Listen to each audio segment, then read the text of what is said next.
Prime Asia TV देख रहे सारे ही दर्शकों का एक बार फिर तो स्वागत करते हैं। प्रोग्राम का नाम है prime discussion with Jatinder Pannu ते मैं हां नवजीत।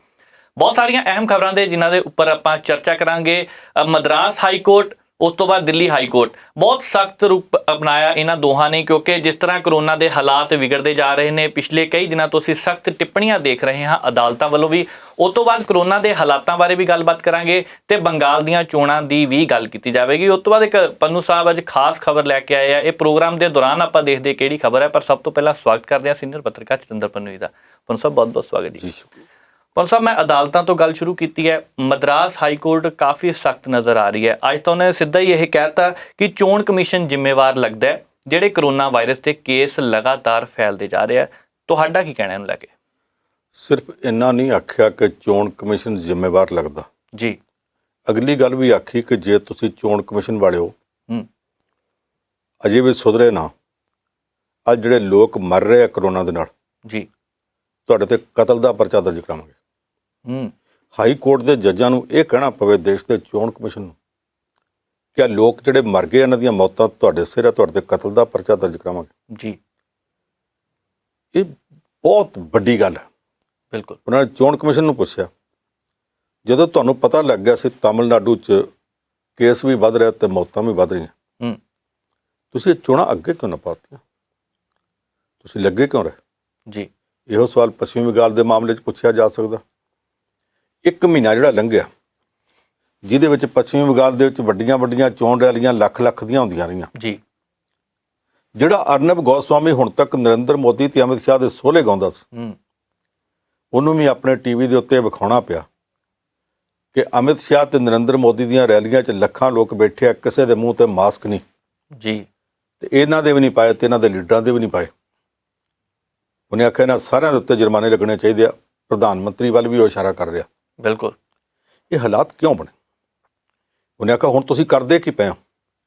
ਅੱਗੋਂ 2 ਤਰੀਕ ਨੂੰ ਕਾਊਂਟਿੰਗ ਹੋਣੀ ਆ, ਵੋਟਾਂ ਗਿਣੀਆਂ ਜਾਣੀਆਂ ਅਸਾਮ ਵਿੱਚ ਵੀ जी, तमिलनाडु ते पांडिचेरी विच भी ते केरला च भी, पश्चिमी बंगाल दीयां बाद च गिणियां जाणियां। उन्हां ने आख्या कि तुसीं दसो 2 तरीक दे तुहाडे की प्रबंध है जी, और ये नाल कहता कि जिहड़े 2 तरीक दे वोटां दी गिणती दे प्रबंध है वो चोण कमीशन इकल्ला नहीं करूगा। उन्हां प्रबंधां च इस राज दे सेहत महकमे दे सैकटरी नूं तुसीं नाल लाओगे। तुहानूं पता ही कख नहीं, तुसीं करदे की पए हो?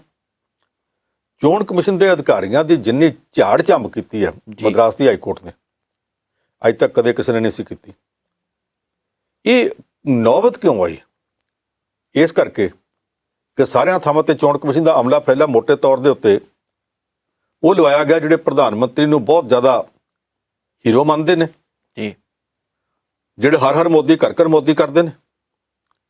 देश का चोण कमिश्नर मुख्य चोण कमिश्नर वो लाया जाता जिन्होंने अगों झाक होवे कि रिटायर्ड होए जस्टिस रंजन गोगोई नूं पार्लीमेंट का मैंबर बनाया जा सकता, जी, किसी होर नूं गवर्नर लाया जा सकता, साडी भी वारी आजू लाटरी निकलाऊगी जी। ये सारे दे सारे वो लाए जाते हैं। वो चोण प्रोग्राम बाद च तय करते हैं। पहला भाजपा दीयां रैलियां की लिस्ट लै लैंदे कि कित्थे कित्थे, तो इस हिसाब नाल फिर प्रोग्राम तय करते हैं कि जिहड़ियां इन्हां दी रैलियां बाद च होणीआं ने उन्हां हलकिਆਂ 'ਚ बाद चोण कराओ। रौला तो इत्ते पहलां पै चुका। हुण भी चोण कमीशन ने जो बंगाल विच कीता, 1 महीने के अंदर अंदर चोण प्रचार के दौरान बंगाल के विच केसां की गिणती 5 गुणी वध जे जी, जे अगे 10,000 केस रोज़ दे आउंदे सी 50,000 आउण लग पैण। ये सारा कुछ क्यों होया? इस करके कि फ्री स्टाइल कर दिता कि जो मर्जी करो। विखावे वास्ते कदे कदे कहता कि जिहड़ियां कोरोना कोविड-19 दीयां गाइडलाइनस इन्हां दी पालना करो। कौन पालना करता? उन्होंने पता कि मुख्य चोण कमिश्नर साडा, चोण कमिश्नर साडा, जो असीं आखांगे उहदे मुताबिक होना। इन्हां साडे अगे कदे खंघना थोड़ा, उहदे मुताबिक हुंदा रहा। तमिलनाडु दे विच उत्थे क्योंकि सरकार उन्हां बंदियां दी है जिन्हां दे नाल इस वेले चोण समझौता बीजेपी दा अन्ना डीएमके वालियां नाल, उन्हां नूं कह के सारे अधिकारी वो लाए गए जिहड़े भाजपा की लाइन मुताबिक चलन। नतीजा उत्थे भी इहो, बाकी थावां ते भी। प्रधानमंत्री के मन च ये क्यों आ गया कि जिड्डा वड्डा राज किसी वक्त चंद्रगुप्त मौर्य का हुंदा सी, ਉਹਦੇ ਵਾਂਗ ਸਾਰੇ ਹਿੰਦੁਸਤਾਨ ਦੇ ਹਰ ਸੂਬੇ ਤੇ ਮੇਰੀ ਪਾਰਟੀ ਦਾ ਝੰਡਾ ਝੁਲਣਾ ਚਾਹੀਦਾ। ਜੇ 4 ਸੂਬੇ ਉਹਦੇ ਕਬਜ਼ੇ 'ਚ ਨਹੀਂ ਸੀ ਆਉਂਦੇ ਕੇਰਲਾ ਪਾਸੇ ਰਹਿ ਜਾਂਦਾ ਸੀ, ਪਾਂਡੀਚੇਰੀ ਤੇ ਪੱਛਮੀ ਬੰਗਾਲ ਪਾਸੇ ਰਹਿ ਜਾਂਦਾ ਸੀ, ਕੀ ਭਾਰ ਡਿੱਗਦਾ ਸੀ। ਮੁੜ ਕੇ ਕਿਤੇ ਇੱਥੇ ਚੋਣਾਂ ਨਹੀਂ ਸੀ ਹੋਣੀਆਂ, ਅਗਲੀ ਵਾਰੀ ਲੜ ਲੈਂਦੇ ਜੀ। ਇਸ ਮੌਕੇ ਸਾਰੇ ਦੇਸ਼ ਨੂੰ ਐਡੇ ਵੱਡੇ ਸੰਕਟ ਵਿੱਚ ਪਾਉਣ ਦੀ ਲੋੜ ਨਹੀਂ ਸੀ। ਜੋ ਪਾਇਆ ਗਿਆ ਬਿਲਕੁਲ ਉਹਦੇ ਤੋਂ ਇਹ ਇਸ ਵੇਲੇ ਮਦਰਾਸ ਦੀ ਹਾਈ ਕੋਰਟ ਦੇ ਜਿਹੜੇ ਜੱਜ ਸਾਹਿਬਾਨ ਨੇ, ਉਹਨਾਂ ਨੇ ਸਾਰਾ ਕੁਝ ਉਹ ਆਖਿਆ ਜਿਹੜਾ ਆਮ ਆਦਮੀ ਦੇ ਮਨ 'ਚ ਗੁੱਸਾ ਭਰਿਆ ਜੀ, ਉਹ ਸਾਰਾ ਜੱਜ ਸਾਹਿਬਾਨ ਦੇ ਮਨ 'ਚ ਵੀ ਗੁੱਸਾ ਭਰਿਆ ਪਿਆ, ਔਰ ਗੁੱਸਾ ਰਾਜ ਦਰਬਾਰ ਤੱਕ ਜਾ ਕੇ ਨਿਕਲਦਾ ਪਿਆ, ਇਹਨਾਂ ਦੇ ਆਪਣੇ ਘਰਾਂ ਤੱਕ ਨਿਕਲਦਾ ਪਿਆ। ਇਹਨਾਂ ਨੂੰ ਵੇਖਣਾ ਚਾਹੀਦਾ ਵੀ ਹਾਲਾਤ ਕੀ ਨੇ। ਬਿਲਕੁਲ। ਪਰ ਸਰ ਮੇਰਾ ਧਿਆਨ ਦਿੱਲੀ ਹਾਈ ਕੋਰਟ ਵੱਲ ਵੀ ਜਾਂਦਾ। ਹੁਣ ਦਿੱਲੀ ਹਾਈ ਕੋਰਟ ਇਹ ਕਹਿੰਦੀ ਕਿ ਆਕਸੀਜਨ ਨੂੰ ਲੈ ਕੇ ਸਿਆਸਤ ਹੋ ਰਹੀ ਹੈ। ਜਦੋਂ ਦਿੱਲੀ ਦੀ ਗੱਲ ਆਉਂਦੀ ਹੈ ਤੇ ਕਹਿੰਦੇ ਦਿੱਲੀ ਵਿੱਚ ਹੀ ਕਿਉਂ ਆਕਸੀਜਨ ਦਾ ਰੌਲਾ ਹੈ। ਇਹਦੇ ਬਾਰੇ ਵੀ ਕਈ ਵੱਖਰੀਆਂ ਰਾਏ ਆ ਸਾਰਿਆਂ ਦੇ, ਤੁਸੀਂ ਕਿਵੇਂ ਦੇਖਦੇ ਹੋ ਇਸ ਨੂੰ? ਦਿੱਲੀ ਹਾਈ ਕੋਰਟ ਨੇ ਇਸ ਵਾਰੀ 2-3 ਵਾਰ ਬੜਾ ਜ਼ੋਰਦਾਰ ਦਖਲ ਦਿੱਤਾ ਜੀ। ਇੱਕ ਤਾਂ ਉਹਨਾਂ ਨੇ ਉਦੋਂ ਦਖਲ ਦਿੱਤਾ ਜਦੋਂ ਉਹਨਾਂ ਨੇ ਵੇਖਿਆ ਕਿ ਦਿੱਲੀ 'ਚ ਆਕਸੀਜਨ ਨਹੀਂ ਮਿਲ ਰਹੀ, ਬਿਲਕੁਲ, ਕਹਿੰਦੇ ਪਿੱਛੋਂ ਨਹੀਂ ਆ ਰਹੀ। ਉਦੋਂ ਫਿਰ ਦਿੱਲੀ ਹਾਈ ਕੋਰਟ ਦੇ ਜੱਜ ਸਾਹਿਬਾਨ ਨੇ ਆਖਿਆ ਸਟੀਲ ਦੀਆਂ ਮਿੱਲਾਂ ਚਲਾਉਣੀਆਂ ਇਸ ਵੇਲੇ ਜ਼ਰੂਰੀ ਹੈ, ਰੋਕ ਦਿਓ। ਉਹਨਾਂ ਮਿੱਲਾਂ ਨੂੰ ਤੁਸੀਂ ਗੈਸ ਦੇ ਨਾਲ ਚਲਾ ਰਹੇ ਜਿੱਥੇ ਆਕਸੀਜਨ ਉੱਥੇ ਵਰਤ ਰਹੇ, ਬੰਦ ਕਰੋ। ਸਿਰਫ ਉਹ ਮਿੱਲਾਂ ਚਲਾਓ ਜਿਨ੍ਹਾਂ 'ਚ ਤੁਹਾਡੇ ਵੈਂਟੀਲੇਟਰ ਬਣਦੇ ਆ, ਜਿਨ੍ਹਾਂ 'ਚ ਕਰੋਨਾ ਦੀਆਂ ਦਵਾਈਆਂ ਬਣਦੀਆਂ, ਦੂਜੀਆਂ ਦਵਾਈਆਂ ਬਣਦੀਆਂ ਜੀ। ਬਾਕੀ ਸਭ ਮਿੱਲਾਂ ਬੰਦ ਕਰ ਦਿਓ, ਇੱਥੇ ਲਿਆਓ। ਇੱਥੋਂ ਤੱਕ ਵੀ ਕਹਿ ਦਿੱਤਾ ਕਿ ਜਿਹੜੀ ਆ ਰਸਤੇ 'ਚ ਰੁਕਾਵਟਾਂ ਪੈਂਦੀਆਂ ਨੇ, ਮਿਸਾਲ ਦੇ ਤੌਰ ਤੇ ਹੁਣ ਦਿੱਲੀ ਦੇ ਵਿੱਚ ਸਪਲਾਈ ਘਟ ਗਈ ਜੀ। ਅੱਜ ਜੱਜ ਸਾਹਿਬਾਨ ਨੇ ਦਿੱਲੀ ਦੇ ਵਿੱਚ ਕੇਂਦਰ ਸਰਕਾਰ ਨੂੰ ਵੀ ਝਾੜਿਆ। ਉਹਨਾਂ ਨੂੰ ਆਖਿਆ ਕਿ ਜਿਹੜੇ ਹਰਿਆਣੇ ਤੋਂ ਸਪਲਾਈ ਆਉਂਦੀ ਪਈ ਸੀ 105 ਮੀਟ੍ਰਿਕ ਟਨ ਸੀ ਦਿੱਲੀ ਵਾਸਤੇ, ਜੀ। ਇਹ ਵਧਣੀ ਚਾਹੀਦੀ ਸੀ ਇਹਨਾਂ ਹਾਲਾਤ ਦੇ ਵਿੱਚ, ਲੋੜਾਂ ਵੱਧ ਨੇ, ਤੇ ਦਿੱਲੀ ਦੀ ਸਪਲਾਈ 105 ਮੀਟ੍ਰਿਕ ਟਨ ਤੋਂ ਘਟ ਕੇ 85 ਮੀਟ੍ਰਿਕ ਟਨ ਕਿੱਦਾਂ ਹੋਊਗੀ? ਜੀ। ਕੇਂਦਰ ਸਰਕਾਰ ਦਾ ਵਕੀਲ ਕਹਿੰਦਾ ਜੀ ਉਹ ਤੇ ਹਰਿਆਣੇ ਦਾ ਮਾਮਲਾ, ਸਾਡਾ ਨਹੀਂ। ਉਹ ਕਹਿੰਦੇ ਹਰਿਆਣੇ ਦਾ ਕਿਉਂ ਆ? ਅਸੀਂ ਹਰਿਆਣੇ ਦੀ ਸਰਕਾਰ ਨੂੰ ਸੱਦਾਂਗੇ। ਕੇਂਦਰ ਸਰਕਾਰ ਕਾਹਦੇ ਲਈ? ਤੁਸੀਂ ਦਖਲ ਦਿਓ, ਤੁਸੀਂ ਕਿਉਂ ਨਹੀਂ ਕਰ ਰਹੇ? ਜੀ।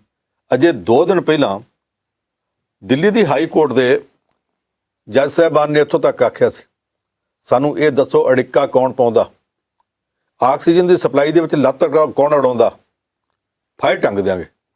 ਸਾਨੂੰ ਪਤਾ ਕਿ ਫਾਇਰ ਟੰਗਣ ਦੇ ਅਧਿਕਾਰ ਹਾਈ ਕੋਰਟ ਕੋਲ ਗੈਸ ਸਪਲਾਈ ਦੇ ਮਾਮਲੇ 'ਚ ਕਾਨੂੰਨੀ ਤੌਰ ਤੇ ਸ਼ਾਇਦ ਨਹੀਂ, ਪਰ ਫਾਇਰ ਟੰਗਣ ਦਾ ਮਤਲਬ ਹੈ ਕਿ ਮੋਟੀਆਂ ਸਜ਼ਾਵਾਂ ਦੇ ਕੇ ਜੇਲ੍ਹ ਸੁੱਟਾਂਗੇ। ਜੀ। ਜਿੱਦਾਂ ਉਹਨਾਂ ਨੇ ਗੁੱਸੇ 'ਚ ਆ ਕੇ ਕੀਤਾ, ਇਹ ਪਿਛਲੇ ਹਫ਼ਤੇ ਵੀ ਕੀਤਾ ਸੀ।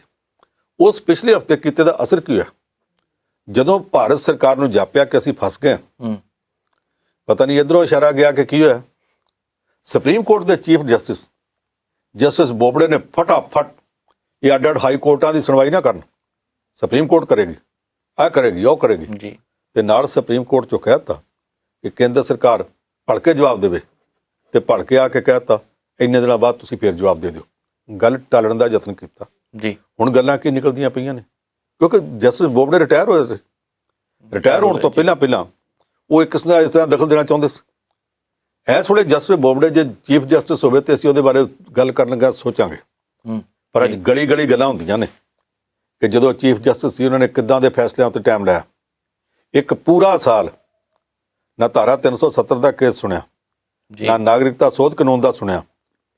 ਕਰੋਨਾ ਵਾਇਰਸ ਦੇ ਦਿਨਾਂ 'ਚ ਮਜ਼ਦੂਰਾਂ ਦੇ ਕਾਫਲੇ, ਪ੍ਰਵਾਸੀ ਮਜ਼ਦੂਰਾਂ ਦੇ ਮਹਾਰਾਸ਼ਟਰ ਤੋਂ ਤੁਰ ਪਏ, ਪੰਜਾਬ ਤੋਂ ਤੁਰ ਪਏ, ਗੁਜਰਾਤ ਤੋਂ ਤੁਰ ਗਏ, ਬੰਗਾਲ ਤੋਂ ਤੁਰ ਪਏ। ਲੋਕੀ 1000, 1200, 2000 ਕਿਲੋਮੀਟਰ ਪੈਦਲ ਤੁਰ ਕੇ ਗਏ। ਗਰਭਵਤੀ ਔਰਤਾਂ ਤੁਰ ਕੇ ਗਈਆਂ, ਬਜ਼ੁਰਗ ਔਰਤਾਂ ਤੁਰ ਕੇ ਗਈਆਂ, ਰਾਹਾਂ 'ਚ ਲੋਕ ਮਰੇ। ਇਹ ਕੇਸ ਸੁਪਰੀਮ ਕੋਰਟ 'ਚ ਗਿਆ ਤੇ ਜਸਟਿਸ ਬੋਬੜੇ ਨੇ ਆਖਿਆ ਗੈਰ ਜ਼ਰੂਰੀ ਕੇਸਾਂ 'ਚ ਆਉਂਦਾ, ਇਹਦੀ ਸੁਣਵਾਈ ਨਹੀਂ ਕੀਤੀ। ਤੇ ਪੂਰਾ ਸਾਲ ਸਾਡਾ ਟਾਟਾ ਪਰਿਵਾਰ ਹੈ, ਇਹਨਾਂ ਦਾ ਝਗੜਾ ਨਿਬੇੜਨ ਦੇ ਉੱਤੇ ਲਾਤਾ ਕਿ ਇਹਦਾ ਮਾਲਕ ਆ ਚਾਹੀਦਾ, ਕਿਉਂ ਚਾਹੀਦਾ। ਇਹ ਟਾਟੇ ਵੱਡੇ ਹੋ ਗਏ ਤੇ ਬਾਕੀ ਸਾਰਾ ਦੇਸ਼ ਜਿਹੜਾ ਉਹਨੂੰ ਟਿੱਚ ਜਾਣਾਂਗੇ। ਬਿਲਕੁਲ, ਜੇ ਇਸ ਤਰ੍ਹਾਂ ਹੋਵੇ ਅਦਾਲਤਾਂ 'ਚ ਤੇ ਫਿਰ ਉੱਪਰ ਜੋ ਮਰਜ਼ੀ ਹੋਈ ਜਾਵੇ। ਹਾਈ ਕੋਰਟ ਦੇ ਜੱਜ ਸਾਹਿਬਾਨ ਨੇ ਜੋ ਮਦਰਾਸ ਹਾਈ ਕੋਰਟ 'ਚ ਆਖਿਆ, ਜੋ ਦਿੱਲੀ ਹਾਈ ਕੋਰਟ 'ਚ ਆਖਿਆ, ਇਹ ਸਾਰਾ ਕੁਝ ਉਹ ਗੁੱਸਾ ਜਿਹੜਾ ਆਮ ਲੋਕਾਂ ਦੇ ਮਨਾਂ ਵਿੱਚ ਭਰਿਆ ਹੋਇਆ ਔਰ ਹੌਲੀ ਹੌਲੀ ਨਿਕਲ ਰਿਹਾ, ਜੱਜ ਸਾਹਿਬਾਨ ਦੇ ਅਦਾਲਤਾਂ ਤੱਕ ਜਾ ਕੇ ਨਿਕਲ ਰਿਹਾ। ਆਖਿਰਕਾਰ ਜੱਜ ਜਿਹੜੇ ਨੇ ਉਹ ਕੌਣ ਨੇ? ਇਨਸਾਨ ਨੇ। ਬਿਲਕੁਲ, ਉਹਨਾਂ ਦੇ ਵੀ ਮੋਢਿਆਂ 'ਤੇ ਸਿਰ ਲੱਗਾ। ਉਹਦਾ ਸਿਰ ਲੱਗਾ ਕਦੇ ਕਦੇ ਜਜ਼ਬਾਤੀ ਵੀ ਹੁੰਦਾ, ਕਦੇ ਲਾਸ਼ਾਂ ਦੇ ਢੇਰ ਵੀ ਵੇਖਦਾ। ਜਿਹੜੀਆਂ ਸਵੇਰੇ ਉੱਠਦਿਆਂ ਸਾਡੇ ਕੋਲ ਵੀਡੀਓ ਆਉਂਦੀਆਂ ਨੇ ਕਿ ਲੋਕ ਸੜਕਾਂ ਤੇ ਜਾ ਕੇ ਡਿੱਗੀ ਜਾਂਦੇ ਨੇ, ਇਹ ਵਿਸ਼ੇ ਪਏ ਨੇ ਜੀ। ਸ਼ਮਸ਼ਾਨ ਘਾਟਾਂ ਦੇ ਬਾਹਰ ਸੜਕਾਂ ਤੇ ਸੰਸਕਾਰ ਹੋ ਰਹੇ ਨੇ। ਕਬਰਸਤਾਨ ਭਰ ਗਏ ਨੇ, ਸੜਕਾਂ ਤੇ ਲੋਕਾਂ ਨੂੰ ਦੱਬਿਆ ਜਾ ਰਿਹਾ। ਥਾਂ ਨਹੀਂ ਮਿਲਦੀ। ਕੀ ਇਹ ਜੱਜ ਸਾਹਿਬਾਨ ਤੱਕ ਨਹੀਂ ਜਾਂਦਾ? ਬਿਲਕੁਲ। ਜਦੋਂ ਜਾਂਦਾ ਤੇ ਫਿਰ ਜਿਹੜਾ ਉਹਨਾਂ ਦੇ ਅੰਦਰਲਾ ਇਨਸਾਨ ਹੈ ਉਹ ਅਦਾਲਤ ਵਿੱਚ ਬੈਠ ਕੇ ਵੀ ਸਰਕਾਰ ਦੀ ਜ਼ਮੀਰ ਨੂੰ ਟੁੰਬਣ ਦਾ ਯਤਨ ਕਰਦਾ। ਬਿਲਕੁਲ। ਇਹ ਲੋਕਤੰਤਰ ਆ, ਤੁਹਾਨੂੰ ਲੋਕਾਂ ਨੇ ਚੁਣਿਆ, ਤੁਹਾਨੂੰ ਕਿਸੇ ਉੱਤੇ ਬੈਠੇ ਆਲਮਾਈਟੀ ਨੇ, ਕਿਸੇ ਪ੍ਰਭੂ ਨੇ, ਕਿਸੇ ਈਸ਼ਵਰ ਨੇ ਉੱਥੋਂ ਰਾਜਾ ਥਾਪ ਕੇ ਨਹੀਂ ਭੇਜਿਆ ਜੀ। ਤੁਸੀਂ ਲੋਕਾਂ ਦੀ ਚਿੰਤਾ ਕਿਉਂ ਨਹੀਂ ਕਰ ਰਹੇ? ਕਾਹਦਾ ਲੋਕਤੰਤਰ ਹੈ ਜਿਹੜਾ ਲੋਕਾਂ ਦੀ ਚਿੰਤਾ ਨਹੀਂ ਕਰਦਾ? ਪੰਜਾਬੀ ਦਾ ਮੁਹਾਵਰਾ, ਭੱਠ ਪਵੇ ਸੋਨਾ ਜਿਹੜਾ ਕੰਨਾਂ ਨੂੰ ਖਾਵੇ। ਉਹ ਸੋਨਾ ਕੀ ਕਰਨਾ ਜਿਹੜਾ ਕੰਨਾਂ ਨੂੰ ਹੀ ਕਰਦਾ, ਖਾਈ ਜਾਂਦਾ। ਜਿਹੜਾ ਲੋਕਤੰਤਰ ਲੋਕਾਂ ਦੀ ਪਰਵਾਹ ਨਹੀਂ ਕਰਦਾ, ਉਹਦਾ ਕਰਨਾ ਕੀ? ਬਿਲਕੁਲ। ਪਰ ਸਾਹਿਬ, ਕਰੋਨਾ ਵਾਇਰਸ ਦੀ ਵੈਕਸੀਨ ਲੋਕਾਂ ਨੂੰ ਦੇਣੀ ਹੈ ਹੁਣ 18 ਤੋਂ ਲੈ ਕੇ 45 ਸਾਲ ਤੱਕ। 4 ਸੂਬਿਆਂ ਨੇ ਕਹਿ ਦਿੱਤਾ ਕਿ ਆਪਾਂ ਨਹੀਂ ਦੇ ਸਕਦੇ। ਇਹਦਾ ਕਾਰਨ ਕੀ ਹੈ? ਇਹ ਵੀ ਕੋਈ ਨਵੀਂ ਸਿਆਸਤ ਦਾ ਹਿੱਸਾ ਹੈ ਜਾਂ ਫਿਰ ਕੀ ਕਾਰਨ ਹੈ? ਨਹੀਂ, ਜਿਹੜੇ 4 ਸੂਬਿਆਂ ਵਾਲੇ ਨੇ ਉਹ ਚਾਰੇ ਕਾਂਗਰਸੀ ਨੇ ਜੀ। ਕੈਪਟਨ ਅਮਰਿੰਦਰ ਸਿੰਘ ਹੈ, ਰਾਜਸਥਾਨ ਦਾ ਅਸ਼ੋਕ ਗਹਿਲੋਤ ਹੈ, ਉਹਦੇ ਨਾਲ ਹੀ ਜਿਹੜਾ ਛੱਤੀਸਗੜ੍ਹ ਦਾ ਭੁਪੇਸ਼ ਬਘੇਲ ਹੈ ਜੀ, ਝਾਰਖੰਡ ਵਾਲਾ ਇਹਨਾਂ ਦਾ ਹਮੈਤੀ ਹੈ। ਇਹਨਾਂ ਨੇ ਆਖਿਆ, ਤੇ ਉਹਨਾਂ ਨੇ ਇਹ ਨਹੀਂ ਆਖਿਆ ਕਿ ਅਸੀਂ ਕੇਂਦਰ ਸਰਕਾਰ ਦਾ ਕਹਿਣਾ ਨਹੀਂ ਮੰਨਣਾ। ਉਹਨਾਂ ਨੇ ਇਹ ਨਹੀਂ ਆਖਿਆ ਅਸੀਂ ਕਾਂਗਰਸੀ ਹਾਂ। ਉਹਨੇ ਕਿਹਾ ਜੀ ਅਸੀਂ ਲੋਕਾਂ ਨੂੰ ਵੈਕਸੀਨ ਤਾਂ ਲਾਵਾਂਗੇ ਜੇ ਸਾਡੇ ਕੋਲ ਵੈਕਸੀਨ ਹੋਊਗੀ। ਕੇਂਦਰ ਸਰਕਾਰ ਨੇ ਕਹਿ ਦਿੱਤਾ ਕਿ 5ਵੇਂ ਮਹੀਨੇ ਦੀ ਪਹਿਲੀ ਤਰੀਕ ਤੋਂ, ਮਈ ਦੀ ਪਹਿਲੀ ਤਰੀਕ ਤੋਂ ਜੀ 18 ਸਾਲ ਤੋਂ ਉੱਪਰ ਸਾਰਿਆਂ ਨੂੰ ਵੈਕਸੀਨ ਲਾਉਣੀ ਸ਼ੁਰੂ ਕਰ ਦਿਓ। ਕਹਿੰਦੇ ਅਸੀਂ ਫਟਾਫਟ ਸੀਰਮ ਇੰਸਟੀਚਿਊਟ ਨੂੰ ਜਾ ਕੇ ਆਰਡਰ ਦਿੱਤੇ ਕਿ ਤੁਸੀਂ ਸਪਲਾਈ ਕਰੋ ਜੀ, ਅਸੀਂ ਪਹਿਲੀ ਤਰੀਕ ਤੋਂ ਸ਼ੁਰੂ ਕਰਨੀ ਹੈ ਜੀ। ਤੇ ਸੀਰਮ ਇੰਸਟੀਚਿਊਟ ਜਿਹੜਾ ਦੁਨੀਆ ਦਾ ਸਭ ਤੋਂ ਵੱਡਾ ਵੈਕਸੀਨ ਬਣਾਉਣ ਵਾਲੀ ਕੰਪਨੀ ਹੈ, ਅਦਾਰਾ ਹੈ, ਉਹਦਾ ਕਾਰਪੋਰੇਸ਼ਨ ਹੈ, ਉਹਨਾਂ ਨੇ ਅੱਗੋਂ ਜਵਾਬ ਦਿੱਤਾ ਕਿ ਸਾਡੀ ਤੇ ਸਾਰੀ ਪ੍ਰੋਡਕਸ਼ਨ ਜਿੰਨਾ ਅਸੀਂ ਮਾਲ ਬਣਾਉਂਦੇ ਹਾਂ ਜੀ, ਉਹ ਕੇਂਦਰ ਸਰਕਾਰ ਨੇ ਬੁੱਕ ਕਰਾ ਲਿਆ। ਔਰ ਕੇਂਦਰ ਸਰਕਾਰ ਨੇ ਜਿੰਨਾ ਮਾਲ ਬੁੱਕ ਕਰਾਇਆ 15 ਮਈ ਤੱਕ ਤੇ ਅਸੀਂ ਉਹਦੀ ਸਪਲਾਈ ਦੇਣੀ ਹੈ। ਜਦੋਂ 15 ਮਈ ਲੰਘ ਜੂਗੀ ਉਹਦੇ ਤੋਂ ਬਾਅਦ ਜੇ ਬਣ ਗਈ ਤੇ ਤੁਹਾਨੂੰ ਦਿਆਂਗੇ ਨਾ। ਉਹ ਕਹਿੰਦੇ ਜਦੋਂ ਤੁਹਾਨੂੰ ਸਪਲਾਈ 15 ਮਈ ਤੋਂ ਬਾਅਦ ਮਿਲਣੀ ਹੈ ਤੇ ਅਸੀਂ ਮਈ ਦੀ ਪਹਿਲੀ ਤਰੀਕ ਨੂੰ ਟੀਕੇ ਕਿੱਥੋਂ ਲਾ ਦਈਏ? ਪਾਣੀ ਦੇ ਭਰ ਕੇ ਲਾ ਦਈਏ। ਕੇਂਦਰ ਸਰਕਾਰ ਨੇ ਕੀਤਾ ਹੀ ਹੈ। ਪਹਿਲਾਂ ਤੇ ਦਵਾਈ ਦੇ ਰੇਟ 3 ਰੱਖ ਦਿੱਤੇ। ਕੇਂਦਰ ਸਰਕਾਰ ਲਵੇ ਉਹ ਵੈਕਸੀਨ ਜਿਹੜੀ ਹੈ 150 ਰੁਪਏ ਨੂੰ ਮਿਲੂਗੀ ਜੀ। ਪੰਜਾਬ ਦੀ ਸਰਕਾਰ ਲਵੇ, ਰਾਜਸਥਾਨ ਦੀ ਲਵੇ, ਇਹਨੂੰ 400 ਰੁਪਏ ਨੂੰ ਮਿਲੂਗੀ। ਜਿਹੜੀ ਵੈਕਸੀਨ ਕੇਂਦਰ ਸਰਕਾਰ ਨੂੰ 150 ਨੂੰ ਮਿਲਦੀ ਹੈ, ਪੰਜਾਬ ਦੀ ਸਰਕਾਰ ਨੂੰ 150 ਨੂੰ ਕਿਉਂ ਨਹੀਂ ਮਿਲ ਸਕਦੀ? ਇਹਨੂੰ 400 ਨੂੰ ਕਿਉਂ ਮਿਲੂਗੀ ਜੀ? 250 ਰੁਪਏ ਵੱਧ ਕਰ, ਦੁੱਗਣੇ ਤੋਂ ਵੀ ਵੱਧ। ਤੇ ਫਿਰ ਪ੍ਰਾਈਵੇਟ ਹਸਪਤਾਲਾਂ ਨੂੰ ਕਹਿਤਾ 600 ਨੂੰ ਮਿਲੂਗੀ। ਇੱਕ ਦੇਸ਼ ਵਿੱਚ ਇੱਕੋ ਚੀਜ਼ ਦੇ 3 ਰੇਟ ਚੱਲਣਗੇ। ਤੇ ਫਿਰ ਅੱਗੋਂ ਇਹ ਕੀਤਾ ਕਿ ਐਡਾ ਵੱਡਾ ਆਰਡਰ ਬੁੱਕ ਕਰਾਤਾ। ਬਲਕ ਆਰਡਰ ਕੇਂਦਰ ਸਰਕਾਰ ਦਾ ਐਡਾ ਵੱਡਾ ਔਰ ਇਹਨਾਂ ਲੇਟ ਦਰਜ ਕਰਾਇਆ ਗਿਆ ਕਿ ਹੁਣ ਉਹ ਸਪਲਾਈ ਹੁੰਦਿਆਂ 15 ਮਈ ਆ ਜਾਣੀ ਹੈ ਜੀ। ਤੇ ਇਸ ਵੇਲੇ ਬਾਹਰੋਂ ਤੱਕ ਤਾਂ ਮੰਗਾ ਨਹੀਂ ਸਕਦੇ। ਜਦੋਂ ਦਵਾਈ ਉੱਥੋਂ ਆਉਣੀ ਹੈ ਤੇ ਕੇਂਦਰ ਸਰਕਾਰ ਨੇ ਸਾਰੀ ਪਹਿਲਾਂ ਬੁੱਕ ਕਰਾ ਲਈ ਹੈ। ਕੈਪਟਨ ਅਮਰਿੰਦਰ ਸਿੰਘ ਕਿੱਥੋਂ ਲਾ ਦੇਗਾ? ਅਸ਼ੋਕ ਗਹਿਲੋਤ ਕਿੱਥੋਂ ਲਾ ਦੇਗਾ ਜੀ? ਜਿਹੜੇ ਭਾਜਪਾ ਦੇ ਸੂਬਿਆਂ ਵਾਲੇ ਨੇ, ਜਿੱਥੇ ਉਹਨਾਂ ਦੇ ਆਪਣੇ ਮੁੱਖ ਮੰਤਰੀ ਆ, ਉਹਨਾਂ ਨੂੰ ਤਾਂ ਕੋਈ ਨਾ ਕੋਈ ਦੇ ਦੇਣਗੇ। ਬਾਕੀਆਂ ਨੂੰ ਇਹਨਾਂ ਦੇਣਾ ਕਿ ਨਹੀਂ ਦੇਣਾ ਅਜੇ ਤੱਕ ਇਹ ਨਹੀਂ ਪਤਾ। ਪਿਛਲਾ ਤਜਰਬਾ ਕੀ ਆ? ਹਰ ਮਾਮਲੇ 'ਚ ਇਹ ਕੁਝ ਹੁੰਦਾ ਰਿਹਾ। ਆ ਹੁਣੇ ਸਨਿਚਰਵਾਰ ਇਹਨਾਂ ਨੇ ਜਿਹੜੀ ਲਿਕੁਇਡ ਆਕਸੀਜਨ ਗੈਸ ਹੈ ਉਹਦੇ ਕੋਟੇ ਅਲਾਟ ਕੀਤੇ ਜੀ। ਉਹਨਾਂ ਅਲਾਟਮੈਂਟਾਂ ਦੇ ਵਿੱਚ ਪੰਜਾਬ ਦਾ ਕੋਟਾ ਇਸ ਵੇਲੇ ਜਿੱਥੇ ਕਹਿਰ ਵਰਦਾ ਪਿਆ, ਕੋਟਾ ਵਧਾਉਣ ਦੀ ਥਾਂ ਤੇ ਘਟਾ ਦਿੱਤਾ। 1 ਹਫ਼ਤੇ 'ਚ 2 ਵਾਰੀ ਪੰਜਾਬ ਦੇ ਮੁੱਖ ਮੰਤਰੀ ਨੇ ਕੇਂਦਰ ਸਰਕਾਰ ਨੂੰ ਚਿੱਠੀ ਲਿਖੀ ਹੈ ਜੀ ਵੀ ਤੁਸੀਂ ਇਹ ਕੋਟੇ ਅਲਾਟ ਕੀਤੇ ਆ ਗੈਸ ਦੇ। ਤੁਹਾਨੂੰ ਨਹੀਂ ਪਤਾ ਸਾਡੇ ਅੰਮ੍ਰਿਤਸਰ 'ਚ ਵੀ ਮਰ ਗਏ ਲੋਕ, ਗੈਸ ਤੋਂ ਬਗੈਰ ਮਰਦੇ ਪਏ ਨੇ। ਸਾਡਾ ਕੋਟਾ ਵਧਾਉਣ ਦੀ ਥਾਂ ਤੁਸੀਂ ਘਟਾ ਹੀ ਦਿੱਤਾ ਤੇ ਬਾਕੀਆਂ ਦੇ ਵਧਾਈ ਜਾ ਰਹੇ ਹੋ।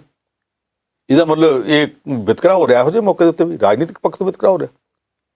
ਇਹ ਸਾਰੀਆਂ ਗੱਲਾਂ ਜਿਹੜੀਆਂ ਨੇ ਇਹ ਦੱਸਦੀਆਂ ਨੇ ਕਿ ਕੁਛ ਨਾ ਕੁਛ ਗਲਤ ਹੋ ਰਿਹਾ, ਜਿਹਦਾ ਕਰਕੇ ਇਹ ਰਾਜਾਂ ਵਾਲੇ ਕੋਈ ਬਾਗੀ ਨਹੀਂ ਗੇ। ਹਿੰਦੁਸਤਾਨ ਦੇ ਸੰਵਿਧਾਨ 'ਚ ਬੱਝੇ ਆ, ਪਾਸੇ ਨਹੀਂ ਜਾ ਸਕਦੇ। ਪਰ ਕੇਂਦਰ ਸਰਕਾਰ ਨੂੰ ਵੀ ਕੁਝ ਹੱਦਾਂ 'ਚ ਰਹਿਣਾ ਪਵੇਗਾ। ਜੇ ਹੱਦਾਂ 'ਚ ਨਹੀਂ ਰਹਿੰਦੇ ਤੇ ਫਿਰ ਰਾਜਾਂ ਵਾਲੇ ਬਾਹਰੋਂ ਕਿੱਥੋਂ ਮੰਗਾ ਕੇ ਲਾ ਦੇਣਗੇ। ਇਹਨਾਂ ਕੋਲ ਅਜੇ ਤੱਕ ਇਹੋ ਜਿਹਾ ਕੋਈ ਪ੍ਰਬੰਧ ਨਹੀਂ। ਇਸ ਕਰਕੇ ਕੇਂਦਰ ਸਰਕਾਰ ਸਪਲਾਈ ਆਉਣ ਦੇਵੇ। ਉਹ ਸੀਰਮ ਇੰਸਟੀਚਿਊਟ ਨੂੰ ਵੀ ਕਹੇ ਕਿ ਰਾਜਾਂ ਨੂੰ ਵੀ ਦਿਓ। ਜੇ ਸਾਰਾ ਕੇਂਦਰ ਸਰਕਾਰ ਨੇ ਚੁੱਕ ਲੈਣਾ ਤੇ ਇਹਨਾਂ ਨੂੰ ਕਹੋ ਤੁਸੀਂ ਲਾ ਦਿਓ। ਇਹ ਤਾਂ ਮਜ਼ਾਕ ਉਡਾਉਣੀ ਵਾਲੀ ਗੱਲ ਹੈ ਕਿ ਟੀਕੇ ਤੁਹਾਨੂੰ ਦੇਣੇ ਨਹੀਂ, ਪਰ ਤੁਸੀਂ ਲਾ ਦਿਓ। ਜੀ ਬਿਲਕੁਲ। ਟੀਕੇ ਵੀ ਪਤਾ ਨਹੀਂ ਕਿਹੜੇ ਲਾਈ ਜਾਂਦੇ। ਪਰ ਉਸ ਮੈਂ ਪ੍ਰੋਗਰਾਮ ਤੋਂ ਪਹਿਲਾਂ ਕਿਹਾ ਸੀ ਕਿ ਇੱਕ ਖਾਸ ਖਬਰ ਹੈ। ਇਹ ਕਿਹੜੀ ਹੈ ਜਿਹੜੀ ਧਿਆਨ ਮੰਗਦੀ ਆ? ਨਵਜੀਤ, ਉਹ ਖਾਸ ਖਬਰ ਇਹ ਆ ਜੀ, ਮੇਰੇ ਸਾਹਮਣੇ ਆ ਹਿੰਦੀ ਦਾ ਅਖਬਾਰ ਪਿਆ, ਦੈਨਿਕ ਭਾਸਕਰ। ਇਹ ਕੱਲ ਦਾ। ਮੈਂ ਕੱਲ ਦਿਨੇ ਪੜ੍ਹ ਨਹੀਂ ਸੀ ਸਕਿਆ, ਮੈਂ ਰਾਤ ਜਾ ਕੇ ਪੜ੍ਹਿਆ ਜੀ। ਇਹਦੇ ਲਾਸਟ ਪੇਜ ਦੇ ਉੱਤੇ ਇੱਕ ਆਰਟੀਕਲ ਛਪਿਆ। ਇਹ ਆਰਟੀਕਲ ਲਿਖਿਆ ਪਰਕਲਾ ਪ੍ਰਭਾਕਰ ਨੇ। ਪਰਕਲਾ ਪ੍ਰਭਾਕਰ ਕੌਣ ਹੈ? ਹਿੰਦੁਸਤਾਨ ਦਾ ਜਿਹੜਾ ਪ੍ਰਧਾਨ ਮੰਤਰੀ ਹੈ ਜੀ, ਨਰਿੰਦਰ ਮੋਦੀ, ਉਹਦੇ ਨਾਲ ਜਿਹੜੀ ਬੀਬੀ ਖਜ਼ਾਨਾ ਮੰਤਰੀ ਲੱਗੀ ਹੈ ਨਿਰਮਲਾ ਸੀਤਾਰਮਨ, ਦੇ ਘਰ ਵਾਲਾ, ਇਹ ਉਹਦਾ ਪਤੀ ਆ ਜੀ। ਇਹ ਦੋਵੇਂ ਇੱਕੋ ਯੂਨੀਵਰਸਿਟੀ ਵਿੱਚ ਇਕੱਠੇ ਪੜ੍ਹੇ ਆ। ਦੋਵੇਂ ਇਕਨੋਮਿਕਸ ਪੜ੍ਹੇ ਨੇ, ਦੋਵੇਂ ਸਿਖਰਲੇ ਇਕਨੋਮਿਸਟਾਂ 'ਚ ਆਉਂਦੇ ਨੇ ਜੀ। ਪਰ ਉਹਨੇ ਲਿਖਿਆ ਕੀ ਆ? ਉਹ ਕਹਿੰਦਾ ਮੇਰੀ ਜਾਣ ਪਛਾਣ ਵਾਲੇ ਬਹੁਤ ਸਾਰੇ ਲੋਕ ਮਰ ਗਏ ਆ, ਇਹੋ ਜਿਹੇ ਵੀ ਲੋਕ ਮਰ ਗਏ ਆ ਜਿਨ੍ਹਾਂ ਦੇ ਘਰ ਦੇ ਉਹਨਾਂ ਦਾ ਸੰਸਕਾਰ ਕਰ ਨਹੀਂ ਜਾ ਸਕੇ ਕਿਉਂਕਿ ਉਹ ਆਪ ਹਸਪਤਾਲਾਂ 'ਚ ਪਏ ਆ। ਉਹਨੇ ਇੱਥੇ ਲਿਖਿਆ, ਕਹਿੰਦਾ ਤੁਸੀਂ ਤਾਂ ਕਹਿੰਦੇ ਆ ਕਿ ਬਹੁਤ ਤਗੜੇ ਟੈਸਟ ਕਰਦੇ ਪਏ ਆ। ਪਿਛਲੇ ਐਤਵਾਰ 3,56,000 ਟੈਸਟ ਹੋਏ ਆ, ਪਰ ਉਹ ਕਹਿੰਦਾ ਉਹਦੇ ਤੋਂ ਇੱਕ ਦਿਨ ਪਹਿਲਾਂ 2.1 ਲੱਖ ਟੈਸਟ ਵੱਧ ਸੀਗੇ ਜੀ। ਟੈਸਟ ਵਧਣ ਦੀ ਥਾਂ ਤੇ ਘਟਨੇ ਸ਼ੁਰੂ ਹੋ ਗਏ ਆ। ਉਹ ਕਹਿੰਦਾ ਕੋਵਿਡ ਦੇ ਹਸਪਤਾਲਾਂ ਦੇ ਬਾਹਰ ਐਂਬੂਲੈਂਸ ਤੇ ਇਨਫੈਕਟਡ ਲੋਕਾਂ ਦੀਆਂ ਕਤਾਰਾਂ, मैं हिंदी च पढ़ देना, साढ़े दर्शक समझ जाएंगे जी। कोविड अस्पतालों के बाहर एम्बुलेंस और संक्रमित लोगों की कतारें शमशान घाटों के में एक साथ धधकती, दर्जनों चिताएं, एक बेड पर कई कई मरीजों की तस्वीरों से सोशल मीडिया पर बाढ़ आई हुई है जी। लेकिन हमारे सियासी और धार्मिक नेताओं के कान पर जूं तक नहीं रेंग रही। किहनूं कहंदा? प्रधानमंत्री नरेंद्र मोदी नूं कह रहा, खजाना मंत्री बीबी दा पतिदेव। सियासी पार्टियों के लिए चुनाव जरूरी है, धार्मिक नेताओं के लिए उनकी धार्मिक पहचान, पब्लिक हेल्थ, लोगों का जीवन, इनके लिए बिल्कुल कोई मायने नहीं रखता।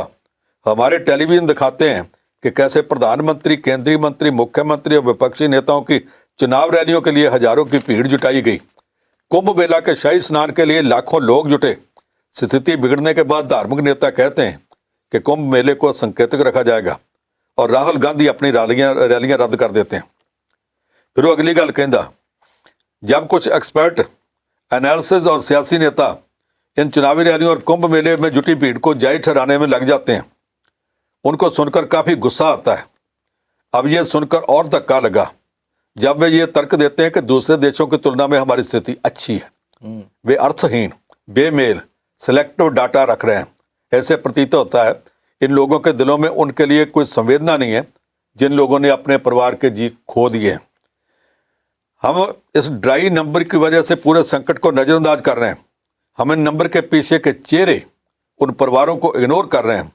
यदि हम प्रति 10 लाख आबादी के हिसाब से इन्फेक्शन की दर, मृत्यु दर की तुलना दूसरे देशों से करें तो हमारा प्रदर्शन पड़ोसी देश भूटान, नेपाल, पाकिस्तान, बांग्लादेश से भी खराब है।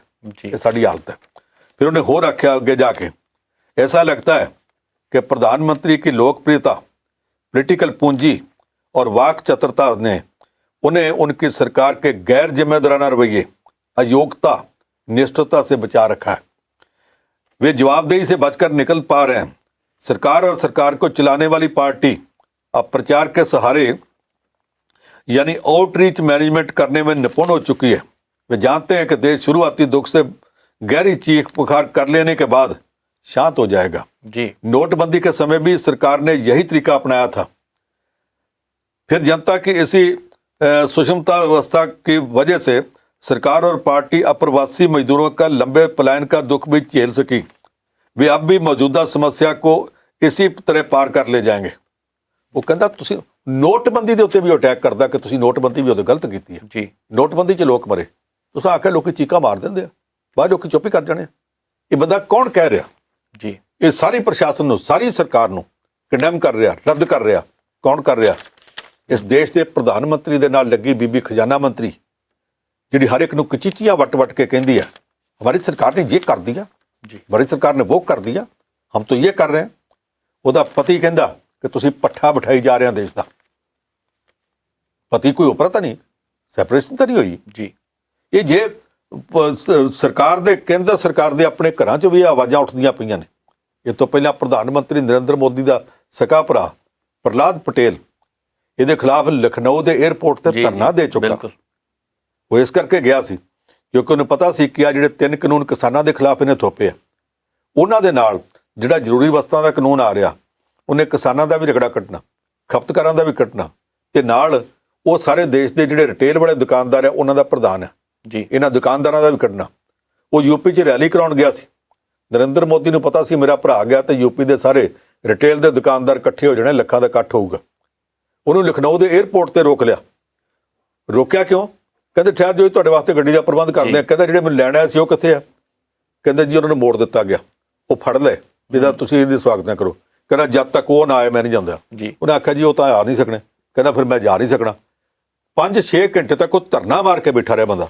ਨਰਿੰਦਰ ਮੋਦੀ ਦਾ ਭਰਾ, ਨਰਿੰਦਰ ਮੋਦੀ ਦੀ ਸਰਕਾਰ ਦੇ ਹੁੰਦਿਆਂ, ਉਹਦੇ ਪਿਆਰੇ ਯੋਗੀ ਆਦਿੱਤਿਆਨਾਥ ਦੀ ਯੂਪੀ ਸਰਕਾਰ ਦੇ ਹੁੰਦਿਆਂ 7 ਘੰਟੇ ਤੱਕ ਲਖਨਊ ਦੇ 에ਅਰਪੋਰਟ ਦੇ ਉੱਤੇ ਚੌਕੜਾ ਮਾਰ ਕੇ ਧਰਨਾ ਮਾਰ ਕੇ ਬੈਠਾ ਰਿਹਾ, ਉੱਠ ਕੇ ਨਹੀਂ ਕਿਤੇ ਗਿਆ। ਇਹ ਜਿਹੜੀਆਂ ਸਥਿਤੀਆਂ ਹੋ ਰਹੀਆਂ ਨੇ ਇਹਨਾਂ ਨੂੰ ਕੌਣ ਵੇਖੇਗਾ? ਇਹਦਾ ਮਤਲਬ ਇਹੀ ਹੈ ਕਿ ਵਾਹਵਾ ਖੱਟਣ ਦੀ ਕੋਸ਼ਿਸ਼ ਕਰ ਰਹੀ ਹੈ ਸਰਕਾਰ। ਇਹੀ ਕਹਿਣ ਦਾ ਯਤਨ ਕੀਤਾ। ਉੱਚੀਆਂ ਵਾਹਵਾ ਕਰਕੇ ਜਿਹੜੇ ਲਿਖੇ ਲਿਖਾਏ ਭਾਸ਼ਣ, ਕੁਝ ਭਾਸ਼ਣਕਾਰਾਂ ਨੇ ਲਿਖ ਕੇ ਦਿੱਤੇ ਆ, ਸਕ੍ਰਿਪਟ ਲੇਖਕ ਰੱਖੇ ਨੇ, ਜਿਹੜੇ ਚੋਣ ਚੁਟਕਲੇ ਆ, ਕਰ ਦਿੱਤਾ ਕਿ ਨਹੀਂ, ਉਹ ਜਿਹੜੇ ਕਰ ਦਿੱਤਾ ਕਿ ਨਹੀਂ ਵਾਲੇ ਚੁਟਕਲੇ ਆ, ਉਹਨਾਂ ਚੁਟਕਲਿਆਂ ਨੂੰ ਸੁਣਾਉਣ ਦੇ ਵਿੱਚ ਸਰਕਾਰ ਮਸਤ ਆ। ਅਸੀਂ ਸੁਣਿਆ ਸੀ ਰੋਮ ਸੜਦਾ ਸੀ, ਨੀਰੋ ਬੰਸੀ ਵਜਾਉਂਦਾ ਸੀ। ਅੱਜ ਲੋਕਤੰਤਰ ਦੇ ਵਿੱਚ ਜੇ ਉਹੀ ਹਾਲਤ ਹੋ ਜੇ ਦੇਸ਼ ਦੀ ਖਜ਼ਾਨਾ ਮੰਤਰੀ ਦੇ ਪਤੀ ਨੂੰ ਆ ਸਾਰਾ ਕੁਝ ਲਿਖਣਾ ਪੈ ਜਾਵੇ, ਬਿਲਕੁਲ ਇਹ ਤੋਂ ਵੱਧ ਭੈੜੀ ਹਾਲਤ ਹੋਰ ਕੀ ਹੋਵੇਗੀ? ਬਿਲਕੁਲ। ਪੰਜ ਸਾਹਿਬ ਧੰਨਵਾਦ ਬਹੁਤ ਬਹੁਤ ਚਰਚਾ ਕਰਨ ਲਈ। ਸੋ ਅੱਜ ਦੇ ਇਸ ਪ੍ਰੋਗਰਾਮ ਨੂੰ ਇੱਥੇ ਸਮਾਪਤ ਕਰਦੇ ਹਾਂ। ਹੁਣ ਮੈਨੂੰ ਨਵਜੀਤ ਨੂੰ ਦਿਓ ਇਜਾਜ਼ਤ। ਦੇਖਦੇ ਰਹੋ ਪ੍ਰਾਈਮ ਏਸ਼ੀਆ ਟੀਵੀ, ਤੁਹਾਡਾ ਆਪਣਾ, ਤੁਹਾਡੇ ਲਈ।